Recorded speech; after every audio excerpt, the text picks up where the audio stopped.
The scent of gumbo and crawfish étouffée filled the warm evening air, as Olivia Chen wiped down the last table at her parents' restaurant in the French Quarter of New Orleans. The dinner rush had finally died down, leaving behind the familiar symphony of clinking dishes and her father's humming from the kitchen. At 23, Olivia had grown used to this routine. School, then restaurant, then more restaurant. It wasn't the life she had dreamed of, but it was the life she had. "I'm taking my break, Dad," she called out, untying her apron and hanging it on the hook by the kitchen door. Her father looked up from the pot he was stirring and smiled, the wrinkles around his eyes deepening. "Don't be too long. We still have the closing work." Olivia nodded and slipped through the back door of the restaurant into the small storage room that had become her sanctuary. Unlike most employees who spent their breaks scrolling through their phones or smoking outside, Olivia had a different ritual. From behind a stack of rice bags, she pulled out a worn trumpet case. The brass instrument inside was nothing special, a student model she'd purchased secondhand during her brief stint at music school 3 years ago. But to Olivia, it was everything. She lifted it gently, ran her fingers over the cool metal, and began her warm-up routine. Soft, low notes at first, just to feel the vibration against her lips. This storage room, with its shelves of canned goods and spices, had surprisingly good acoustics. At least that's what she told herself. Music had always been Olivia's escape, her true voice in a world where she often felt voiceless. Growing up, her parents had encouraged her to take lessons, seeing music as part of a well-rounded education. But when she'd declared her intention to pursue it as a career, their support had wavered. "Music is beautiful," her mother had said, "but not reliable." When financial reality forced Olivia to drop out of music school after just 1 year, it seemed her mother had been right. Still, she couldn't let go. Not completely. Outside, just a few blocks away, the New Orleans Jazz Festival was in full swing, filling the city with musicians from around the world. Olivia had been saving for months to buy tickets, but an unexpected car repair had swallowed that money whole. So instead, she played alone among the storage shelves, imagining herself on those stages tonight.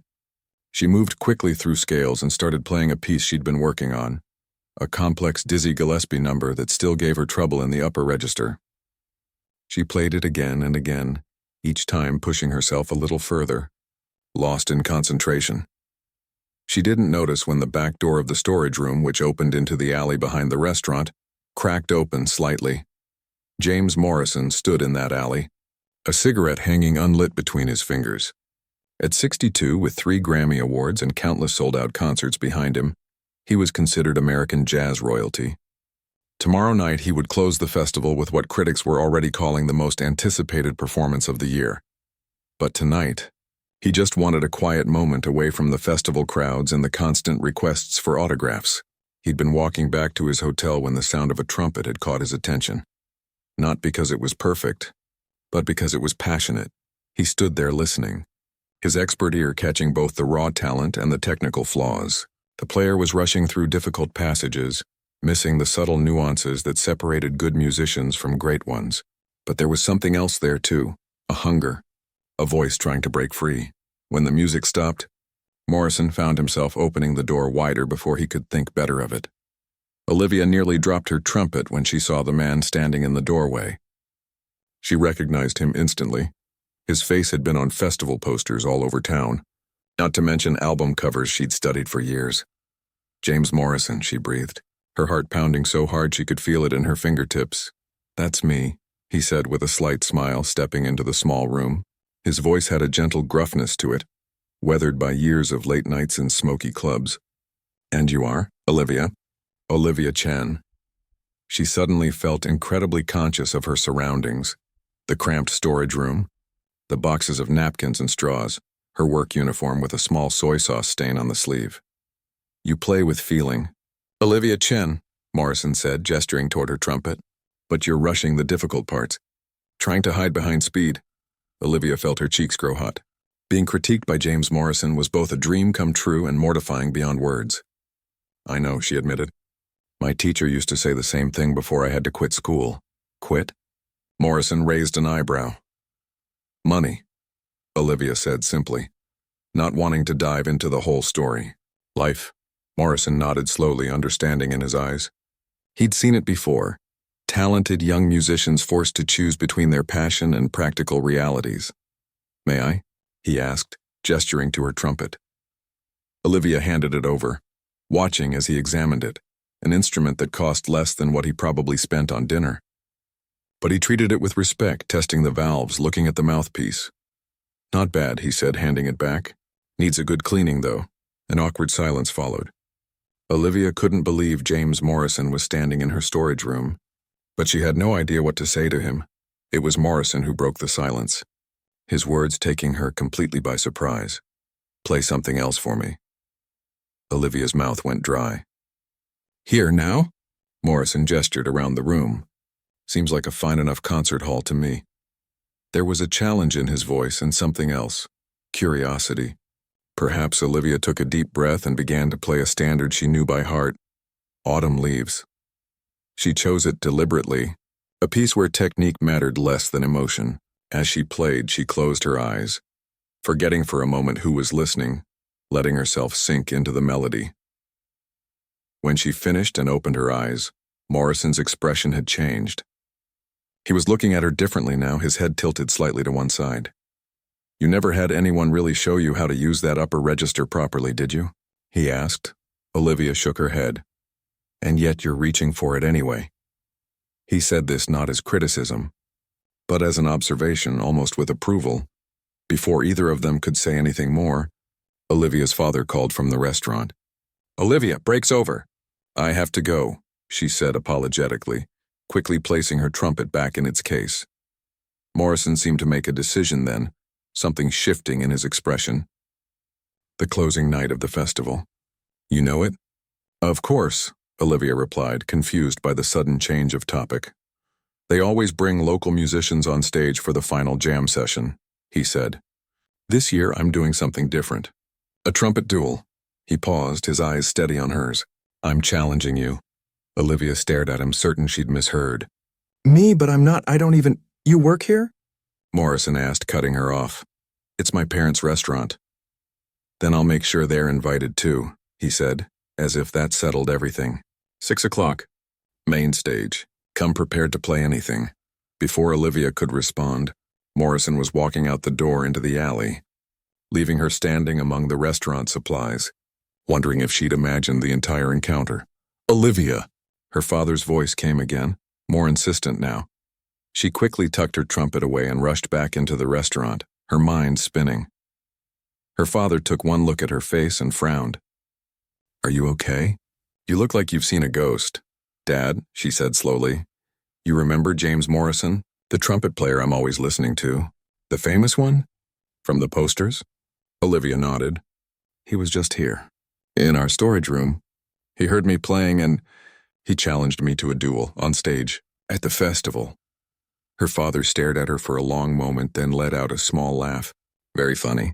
Now help your mother with the desserts." "Dad, I'm serious." "He was right there," Olivia insisted, pointing toward the storage room. Her mother appeared from behind the counter, wiping her hands on a towel. "Who was where?" "James Morrison challenged me to play at the festival tomorrow." Her parents exchanged that familiar look, the one that said they were humoring her musical fantasies again. "Olivia," her mother began gently, "why would a famous musician challenge you to anything? It doesn't make sense." As if on cue, the front door of the restaurant opened and James Morrison walked in, this time from the street entrance. The few remaining customers turned to look, whispers spreading quickly. "Excuse me," he said, approaching Olivia and her stunned parents. "I realized I forgot something important." He pulled out 3 VIP passes to the festival from his jacket pocket and placed them on the counter. "Front row. For the family." He turned to Olivia's parents, extending his hand. "James Morrison, your daughter has a remarkable gift. Tomorrow the world's gonna hear it." The restaurant fell completely silent. Olivia's mother took the passes with trembling hands while her father seemed frozen in place. Morrison turned back to Olivia with a smile that was both kind and challenging. "Don't be late. And remember what I said about rushing." With that, he was gone, leaving behind a wake of excited murmurs from the customers and Olivia's parents, staring at her as if seeing her for the first time. Later that night, as word of the challenge spread through social media and local news, Olivia sat on her bed with her trumpet, alternating between practicing furiously and fighting waves of panic. Her phone kept lighting up with messages from old classmates and teachers who had heard the news. What had possessed Morrison to issue such a challenge? Was it kindness? Curiosity? Or something else entirely? All Olivia knew was that tomorrow night, for better or worse, everything would change. She fell asleep with her trumpet beside her, dreaming of melodies and stages and a chance she never thought she'd have. What Olivia couldn't know was that across town, in his hotel suite, James Morrison sat by the window overlooking the city lights, wondering about the young woman with fire in her playing and what had possessed him to issue such an impulsive challenge. It wasn't like him at all. Perhaps it was something about New Orleans, a city where music seemed to live in the very air. Or perhaps it was something he recognized in her eyes, the same hunger that had driven him all those years ago. Either way, he had set something in motion that would change not just one young musician's life, but his own as well. In less than 24 hours, the world would witness not just a duel, but the beginning of an unexpected journey for them both. Word spread through New Orleans like wildfire. By morning, local radio stations were buzzing about the Trumpet Challenge. Jazz legend James Morrison to duel unknown waitress at festival closing. The headline appeared on the festival's social media pages, complete with a hastily taken photo of Olivia from a customer at the restaurant. Olivia woke to her phone exploding with notifications. Friends she hadn't spoken to in years, former classmates from music school, even her old trumpet teacher. Everyone wanted to know if the rumors were true. Is this some kind of joke? Her old teacher, Mr. Reyes, asked when she answered his call. His voice carried the familiar mix of sternness and care that had guided her through her year at music school. It's not a joke, Olivia said, still barely believing it herself. He came into the restaurant last night. He heard me playing in the storage room during my break. There was a long pause on the other end. And he challenged you to a duel? On the main stage? Yes, another pause. Well then, Mr. Reyes said finally, his tone shifting. I suppose we have work to do. Can you come to the school this morning? 9 o'clock? Olivia glanced at the clock. 7:15 a.m. She hadn't slept much, torn between excitement and terror. I'll be there. When she hung up, she found her parents standing in the doorway of her bedroom, both still in their nightclothes, looking concerned. We're closing the restaurant today, her father announced. What? No, you can't. We already did, her mother cut in. Put a sign on the door last night. Family emergency. This isn't an emergency, Olivia protested. Her father crossed his arms. My daughter is playing against the James Morrison on the main stage of Jazz Fest. If that's not a family emergency, I don't know what is. We need to find you something to wear, her mother added, already moving toward Olivia's closet. Olivia's head spun. Just yesterday she'd been Olivia Chen, college dropout waiting tables at her parents' restaurant. Today she was what? A musician again? A curiosity? A publicity stunt? As she gathered her trumpet and prepared to meet Mr. Reyes, doubt crept in. Why had Morrison really challenged her? Was it just to humiliate her? To create a spectacle? Or was there something genuine in his interest? Across town, James Morrison sat in his hotel's restaurant, ignoring his breakfast as his manager, Tom, paced back and forth beside the table. I still don't understand what you were thinking, Tom said, keeping his voice low but unable to hide his frustration. We have the closing slot of the biggest jazz festival in the country, and you want to share it with some kid you met in a storage room? Morrison sipped his coffee calmly. She's not just some kid. She has something special. Special enough to risk the biggest show of the tour? Special enough to remind me why I started playing in the first place. Tom stopped pacing and sat down heavily in the chair across from Morrison. Look, James, I get it. You want to give back, mentor young talent. That's great, but there are proper channels for that. Scholarship programs, master classes, not impromptu duels on the main stage of Jazz Fest. Morrison set down his cup. When I was her age, a great player heard me in a dive bar and put me on stage that same night. No preparation, no warning. Just sink or swim. He smiled at the memory. Best thing that ever happened to me. That was 40 years ago, James. Things are different now. Everything is online in minutes. If this goes badly, it won't, Tom sighed. How can you be so sure? You heard her play for what, 5 minutes? In a storage room? Morrison leaned forward. Some things you just know, Tom. I've been doing this long enough to trust my instincts. Their conversation was interrupted by a notification on Tom's phone. He glanced at it and groaned. Great, now the press wants statements. The festival organizers are calling nonstop. Even your old bandmates are messaging me asking what's going on. Morrison grinned. Tell them all the same thing. Come to the show tonight and find out. But as Tom walked away to make calls, Morrison's smile faded. Had he made a mistake? What if the girl froze on stage? What if he had misheard something in her playing, seen something that wasn't really there? The last thing he wanted was to publicly humiliate a young musician at the start of her career. For the first time, doubt began to creep in. Mr. Reyes's classroom at the New Orleans School of Music hadn't changed.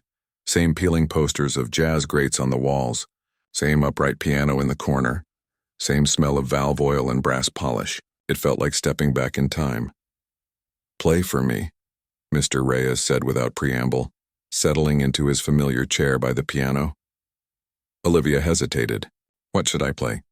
Whatever Morrison heard that made him issue this challenge. She raised her trumpet and began to play the Gillespie piece, the same one Morrison had interrupted. But her nerves made her fingers clumsy and she stumbled over passages she'd played perfectly just yesterday. Mr. Reyes didn't stop her, letting her play through to the end. When she finished red-faced and frustrated, he nodded slowly. So that's how it is, he said. I can play it better, Olivia insisted. I'm just nervous. Of course you are. You're going on stage with James Morrison tonight. He stood and walked over to her. But that's not why you're playing poorly now. Then why? Because yesterday you were playing for yourself. Today, you're playing for me, for Morrison, for all those people who suddenly have opinions about you. He tapped her trumpet gently. You need to remember who you're really playing for. Olivia took a deep breath. Myself. Not quite, Mr. Reyes smiled. You play for the music. Only the music. Everything else, the audience, the critics, even yourself, that all falls away when you truly serve the music. He returned to the piano and played a simple melody. Now forget about tonight. Forget about Morrison. Just have a conversation with me through your horn. For the next 3 hours they worked together, not on technique or speed, but on listening, on conversation, on the space between notes where music really lived. By the end, Olivia wasn't playing better. She was playing differently, more open, more present. As she packed up to leave, Mr. Reyes handed her a folder. Some charts for tonight, standards that Morrison is known for. Study them, but don't overpractice. Music isn't about perfection, it's about honesty. Olivia tucked the folder into her bag. What if I mess up in front of everyone? Mr. Reyes laughed. Then you'll join the ranks of every great musician who ever lived. We all mess up. The great ones just make those mistakes sound like choices. Back at home, Olivia found her parents entertaining a steady stream of visitors, neighbors, regular customers, distant relatives who suddenly remembered their connection to the Chen family. Everyone wanted to wish her luck, offer advice, or simply be close to the excitement. Her cousin had set up a makeshift practice space in the backyard, complete with a speaker system, so you can get used to hearing yourself amplified. Her aunt had brought 3 different outfits for her to choose from. Someone from the local news had left a message asking for an interview. It was overwhelming. Olivia slipped away to her room, closing the door on the chaos, and sat on her bed with her trumpet and the charts Mr. Reyes had given her. But she couldn't focus. The notes swam before her eyes. Her phone buzzed with yet another message, this one from a former classmate. Saw online that Morrison's playing his signature Blue Night as one of the duel pieces. That high effing section is killer. Better start practicing. Olivia's stomach dropped. Blue Night was notoriously difficult, with a section that moved between the highest registers of the trumpet at breakneck speed. She'd tried it once in school and failed miserably. Panic rose in her chest. What had she gotten herself into? She wasn't ready for this. She wasn't good enough. She was going to embarrass herself, her family, even Mr. Reyes, who had spent his morning helping her. A soft knock on her door broke through her spiral of fear. Not now. Mom, she called. It's not Mom, her father's voice replied. Can I come in? She hesitated, then said, Okay. Her father entered and sat beside her on the bed. Unlike everyone else today, he didn't immediately start talking about the performance or offering advice. Instead, he picked up a framed photo from her nightstand, Olivia at age 7 holding her first trumpet. grinning with 2 front teeth missing. "Do you remember this day?" he asked. Olivia nodded. "The day I got my first trumpet." It wasn't about who could play faster or higher anymore. It had become a genuine musical conversation.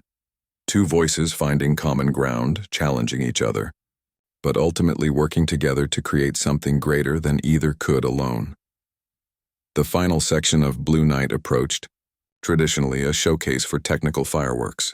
The audience leaned forward, expecting a battle of skills to close the piece. Instead, Morrison nodded to Olivia and stepped back, giving her the spotlight for the finale.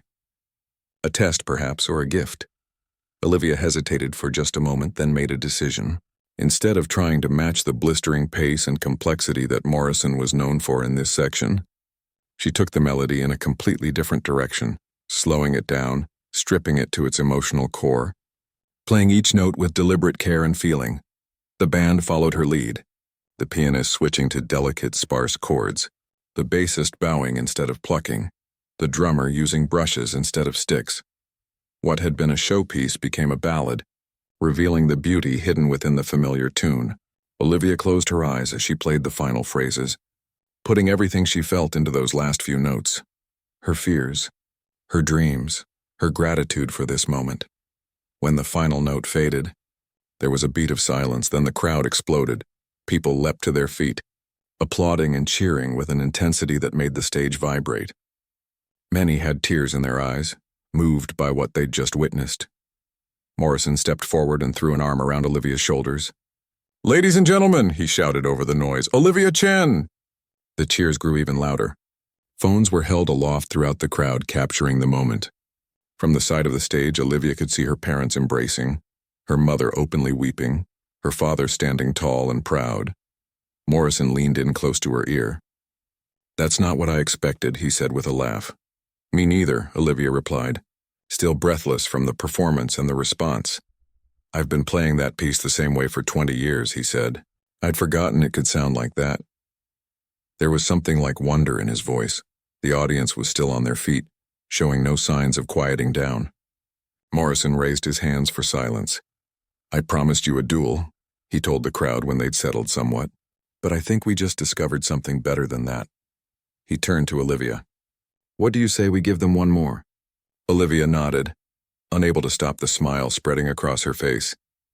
As the band struck up another tune and Morrison began to play, Olivia felt something shift inside her. The fear was gone, replaced by a certainty she hadn't felt in years. This was where she belonged. Not because she was perfect or because she'd beaten a jazz legend at his own game, but because when she played, really played, from her heart, people listened, the music flowed between them for the rest of the evening, each piece a new conversation, a new discovery, and as the night went on, no one watching could say who was the teacher and who was the student anymore. The morning after the festival, Olivia woke to sunlight streaming through her bedroom window and the sound of her phone buzzing non-stop on her nightstand. She reached for it groggily, memories of the previous night washing over her in waves. Had it really happened? Had she really played on the main stage with James Morrison? One glance at her phone confirmed it wasn't a dream. Hundreds of notifications lit up her screen. Messages from friends, calls from numbers she didn't recognize, social media alerts, and news articles. One headline caught her eye. "Unknown waitress steals the show at Jazz Fest finale." She sat up, suddenly wide awake, and clicked on the article. There she was, pictured mid-performance, her eyes closed, trumpet raised, looking like someone she barely recognized. The article praised her raw emotional playing and innovative reinterpretation of Morrison's classic piece. Further down, there was a video clip that had already garnered over 100,000 views overnight. She pressed play with trembling fingers. It was the moment she'd decided to transform Blue Night from a technical showpiece into a ballad. The camera had captured Morrison's expression as he listened, surprise giving way to genuine appreciation. Comments below the video ranged from "Who is this girl?" to "Morrison found his match" to "This made me cry." Olivia set down her phone, overwhelmed. Her bedroom door opened slightly and her mother peeked in. "You're awake," she said softly. "There are some people here to see you." "People? What people?" Her mother twisted her hands nervously. "Reporters. From the music magazine and the local news. And someone from a record label, I think. There's also a line outside the restaurant. People want autographs, pictures. She shook her head in disbelief. Your father is making them all wait. He says you need rest. Olivia fell back against her pillows. This is crazy. It's what happens when you play like that. Her mother sat on the edge of the bed. Even I could tell it was special, and I know nothing about jazz. Before Olivia could respond, her phone rang. The screen displayed a number she didn't recognize. Should I answer it? She asked her mother. Up to you, but there will be many more calls today, I think. Olivia took a deep breath and answered. Hello? Olivia Chen? A crisp, professional voice asked. Yes, that's me. This is Patricia Wu from Berklee College of Music. Our admissions department is very interested in speaking with you about scholarship opportunities. Olivia's mouth fell open. Berklee, one of the top music schools in the country. The school she'd dreamed of attending but never had the money for. Thank you, but I already tried music school. It didn't work out. Ms. Chen, after what our faculty saw last night, we believe you deserve another chance. Full scholarship if you're interested. The offer hung in the air like a perfect note. Her mother, seeing Olivia's expression, raised her eyebrows in question. Can I think about it? Olivia finally managed. Of course. We'll send you the details by email. Please consider it carefully. After she hung up, Olivia explained the offer to her mother, expecting resistance or concern. Instead, her mother nodded thoughtfully. A full scholarship. Your father will be pleased. No more student loans. You'd be okay with me leaving? The restaurant, her mother waved dismissively. The restaurant was our dream, not yours. We see that now. She patted Olivia's hand. Get dressed. Face these people. Your new life is starting, whether you're ready or not.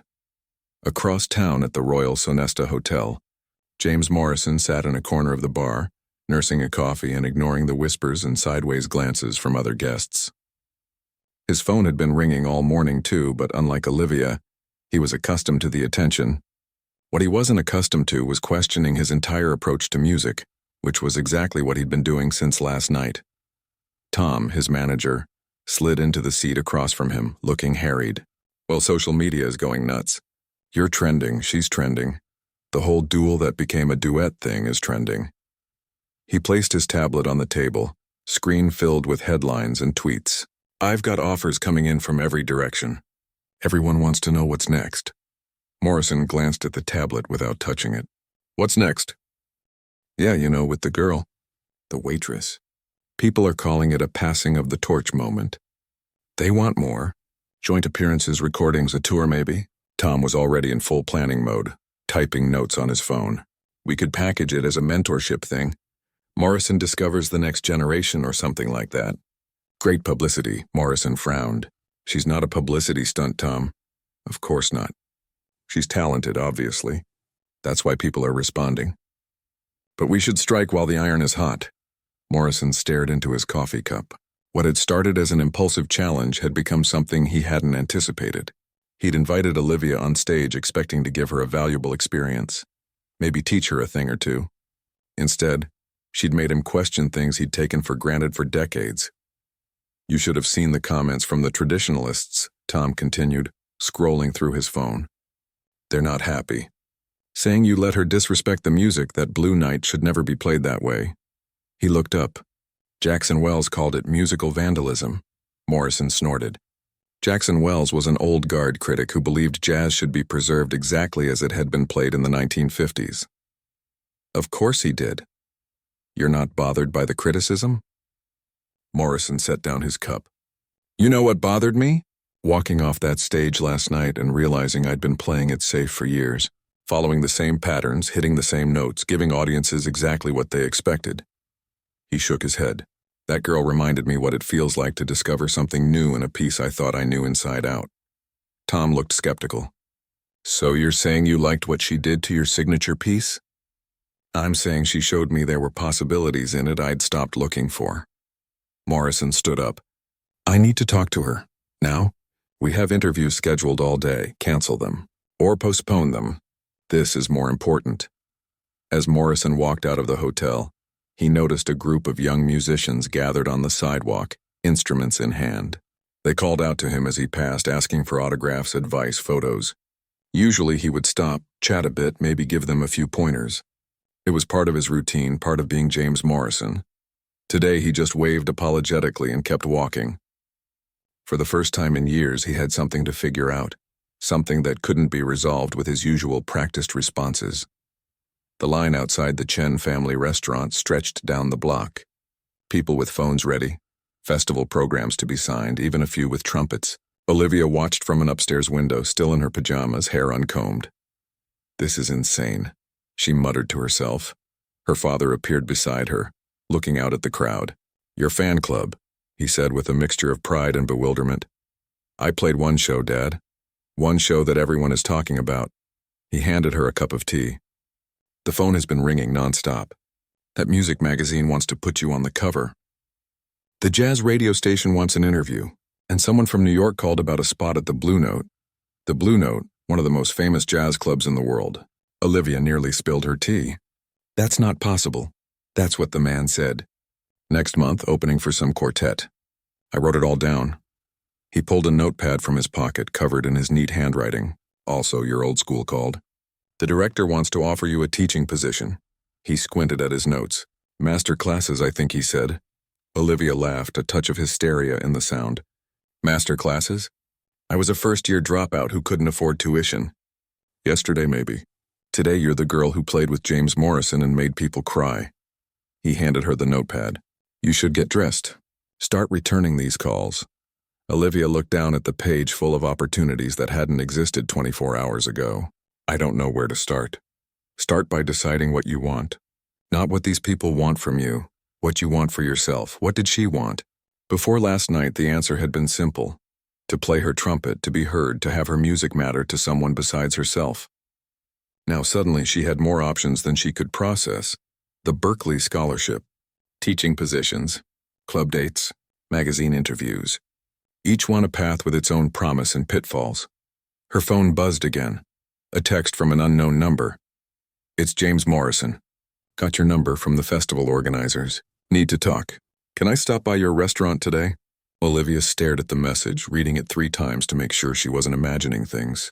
James Morrison wanted to talk to her. Again. After everything that had happened on that stage. She typed back with shaking fingers. "There's kind of a crowd here," and his response came immediately. "I know a place. Pick you up in 30 minutes?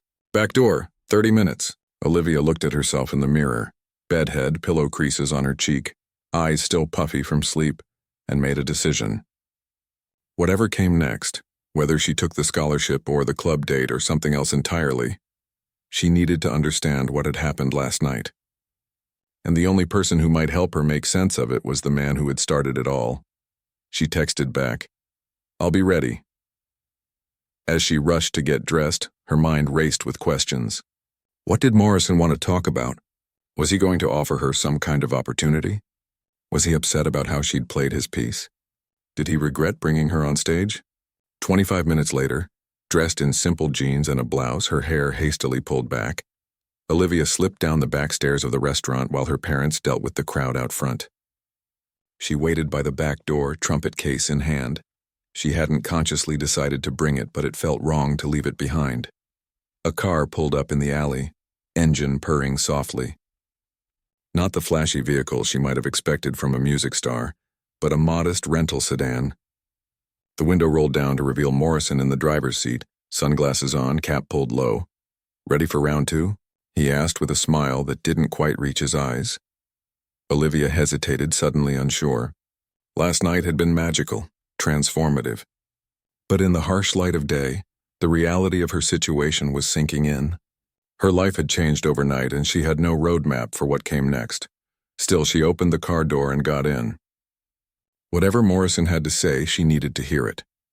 Morrison drove them to a small coffee shop on the outskirts of the French Quarter, the kind of place tourists rarely discovered.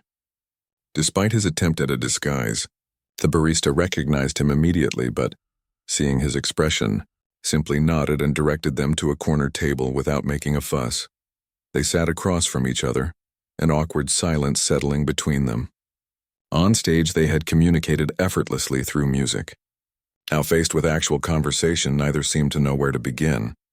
"So," Morrison said finally, stirring his black coffee, "how are you handling the attention?" Olivia wrapped her hands around her cup.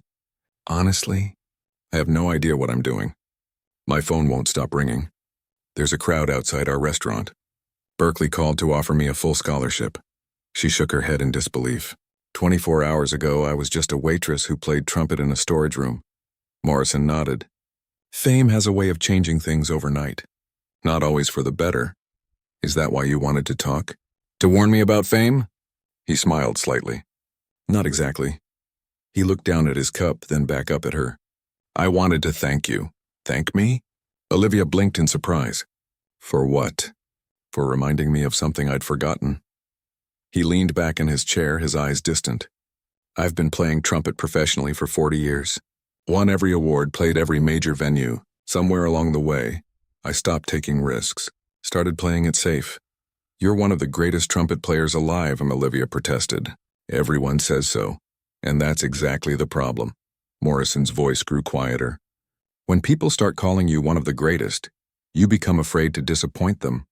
You stick to what works. Give them what they expect. He tapped his fingers on the table, a restless rhythm. Last night when you took Blue Night and turned it inside out, that took courage. The kind I used to have. Olivia felt her cheeks warm. I was just trying not to embarrass myself on your song. I couldn't match your version, so I had to find my own way through it. That's my point. You weren't trying to be me. You were being yourself. He leaned forward. Do you know how rare that is? Most young musicians I meet are trying to sound like someone else. They're heroes. They're teachers. The greats who came before them. I never had enough formal training to copy anyone properly, Olivia said with a small laugh. Maybe that's your advantage.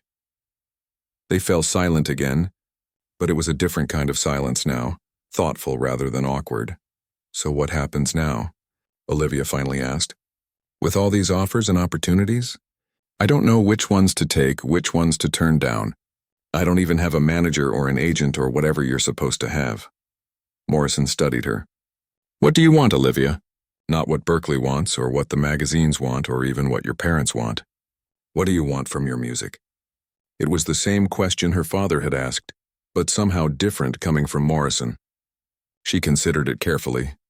I want to keep finding my own way through the music, she said slowly. I don't want to just play the notes on the page the way they've always been played. I want to discover what the music means to me and share that with people who might understand. She looked up at him. Does that make sense? Morrison's face broke into a genuine smile. More sense than you know. He reached into his jacket and pulled out a folded paper, sliding it across the table. That's why I want to offer you this. Olivia unfolded the paper, a typed proposal on hotel stationery. As she read, her eyes widened. A scholarship program? You're starting a scholarship program? Morrison nodded. For musicians who don't fit the traditional mold. Players with something to say who might never get the chance to say it. He tapped the paper. No traditional music school requirements. No standardized curriculum. Just mentorship, resources, and the freedom to develop their own voice. And you want me to be the first student? Olivia asked, still scanning the document. Not exactly. Morrison's eyes held a challenge. I want you to be the first success story, yes. But I also want you to help me build it. To be part of the selection committee. To help identify other players who have that same spark you do.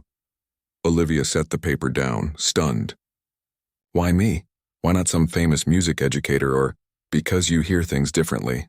You proved that on stage. He leaned forward. Look, I've got the name, the connections, the resources, but I've been in the industry so long I'm part of the system that keeps many voices out. You're the one who can spot the talent that people like me might miss. It was an offer unlike any of the others that had come her way since last night. Not just an opportunity for her, but a chance to create opportunities for others. What about the Berkeley scholarship? The Blue Note gig? She asked. Take them if you want. This isn't exclusive. In fact, that traditional training might help you bridge both worlds. Morrison shrugged. This is about creating another path, not replacing the existing ones. Olivia ran her fingers over the paper, thinking. I'd still have a lot to learn myself. We all do. That's the point. Morrison smiled. I've been playing longer than you've been alive. And last night you taught me something new about a piece I wrote. The idea was taking shape in Olivia's mind, expanding beyond what was written on the paper. We could host workshops in neighborhoods where kids don't have access to music education. My cousin teaches elementary school in the 9th Ward. Her students have never even held a real instrument. Morrison nodded, his eyes lighting up. We could bring in other musicians too. Not just jazz players, but anyone with something different to say. And performances that bring together established artists with new voices, Olivia continued, the possibilities unfolding before her. Not duels, but conversations like what happened with us. Exactly. Morrison sat back, watching her with approval. See? You already get it. For the first time since stepping off the stage last night, Olivia felt the knot of anxiety in her chest begin to loosen. This was something she could understand, something that aligned with what music meant to her. When would we start? She asked. How about now? Morrison nodded toward their trumpet cases, both brought along without discussion as if they'd known all along they would play. I was thinking we could try a few ideas, maybe record them as a starting point. Olivia hesitated, glancing around the small coffee shop. Here? The barista, overhearing, called out, We close in 20 minutes, but you're welcome to stay and play. We've had worse things than 2 trumpet players after hours. Morrison raised an eyebrow at Olivia. What do you say? Unofficial first session of the program? In response, Olivia opened her case and assembled her trumpet. Morrison did the same, his polished silver horn gleaming next to her well-worn brass one. What should we play? She asked. Let's start with something familiar, but take it somewhere new. Your choice. Olivia thought for a moment, then suggested a standard they both would know. Morrison nodded, and without further discussion, they began to play. 6 months later, Olivia stood in the wings of a community center auditorium in the 9th Ward, watching as a 12-year-old girl tentatively raised a trumpet to her lips. The girl played a simple melody, her eyes closed in concentration while Morrison sat beside her, nodding encouragement. That's it, he said when she finished. Now try it again, but this time don't worry about getting it perfect. Think about what the song means to you. The girl played again, this time adding her own slight variations to the melody. When she finished, the small audience of parents, teachers, and fellow students applauded warmly. See the difference? Morrison asked the crowd. The first version was correct. The second version was true. Olivia smiled, recognizing the words she'd heard him repeat many times over the past months as they'd built the MusicianChallenged music initiative from an idea into a reality. The program had evolved beyond their initial vision. What had started as a scholarship for unconventional talents had grown to include community workshops, a recording project, a mentorship network, and performances that paired established musicians with emerging voices. Olivia had indeed accepted the Berklee Scholarship, but with a modified schedule that allowed her to continue her work with the initiative. The school had been surprisingly flexible. It turned out that having a student who had made headlines performing with James Morrison was good publicity for them too. As for Morrison himself, the critics had been divided on his new direction. Some praised his commitment to nurturing the next generation, and his recent recordings that showed a fresh approach to familiar material. Others accused him of abandoning traditional jazz values and pandering to untrained tastes. Morrison had framed the worst review and hung it in the initiative's office with a note scrawled across it. When they complain, you know you're onto something good. The girl on stage finished her lesson with Morrison and bounced back to her seat, beaming with pride. Next up was a teenage boy with a saxophone who played with technical precision but little emotion.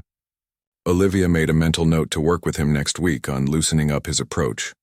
Her phone vibrated in her pocket, a text from her mother about dinner preparations for that evening. The Chen family restaurant had become an unofficial gathering place for initiative participants and their families. Her parents had embraced their new role as part-time music patrons with enthusiasm, especially when they saw how the program was changing young lives throughout the city. As the afternoon session wound down, Morrison joined Olivia in the wings. Good group today, he said. That girl with the trumpet reminds me of someone. Olivia grinned. I have no idea who you mean. Sure you don't. He checked his watch. We should wrap up soon if we're going to make it to your parents' place in time. Your mother threatened me personally if I let the food get cold. One more thing first, Olivia handed him a manila envelope. Hot off the press. Morrison opened it and pulled out a glossy brochure for the initiative's summer program, featuring a photo of their first public performance together, side by side on the Jazz Fest stage. Looks official, he said, flipping through it. We are official. 27 students enrolled already for the summer. Funding secured for the next 3 years. and interest from programs in 3 other cities who want to adapt our model. Morrison nodded, pride evident in his expression. Not bad for a waitress and an old man with a crazy idea. As they packed up their instruments and prepared to leave, Olivia thought about how far they'd both come since that night in the storage room. Morrison had found a new purpose that had reinvigorated his playing and his passion for music. She had found her voice not just as a player but as a teacher and advocate. And together, they had created something neither could have built alone. A new kind of musical conversation that challenged the old boundaries between student and teacher, tradition and innovation, technical mastery and emotional truth. Outside the community center, the warm New Orleans evening wrapped around them like a familiar tune as they loaded their trumpets into the car. Tomorrow would bring new students, new challenges, new music to explore. But tonight there was family food, and the satisfaction of knowing they had transformed what began as a challenge into something that would resonate for years to come. As Morrison started the car, he glanced over at Olivia. "Ready for what's next?" She smiled. "Always."